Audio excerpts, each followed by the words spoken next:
Mga kapuso, tag-araw o dry season na at inanunsyo na po yan kanina ng Pag-asa.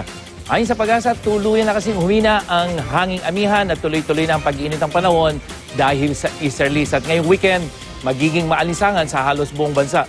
Ayon sa Metro Weather, papalo sa 42 degrees Celsius ang init factor dyan sa may Cabanatuan City bukas.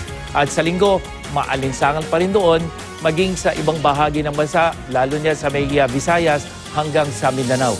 Easterlies din ang magpapaulan sa ilang bahagi ng bansa. Bukas ng hapon dyan sa may Luzon, asahan ng ulan sa mga rehiyon ng Ilocos at Cordillera, kasama na ang Bicol Region. At sa linggo, Cordillera Region na lamang ang makakaranas ng mahinang ulan. At dito sa Metro Manila, mababa ang tsansa ng ulan ngayong weekend. Pero yung ating init factor, mga kapuso, 40 degrees Celsius, linggo at sa Sabado. Posible naman ang ulan sa may Eastern Visayas, bukas siya ng hapon sa Marlete Provinces, at sa linggo, maaliwalas na sa halos buong Visayas.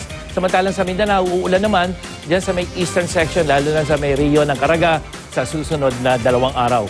Mga kapuso, Earth Hour na po bukas ang taon ng Lights Off event na sumisimbolo sa pakikisa laban kontra climate change. Tatagal ang Earth Hour 2016 mula alas 8:30 hanggang alas 9:30 ng gabi bukas. At dito po sa Pilipinas, sa Quezon Memorial Circle gaganapin ang selebrasyon na pangungunahan ng WWF Philippines. Alas 7 po yan ng gabi bukas.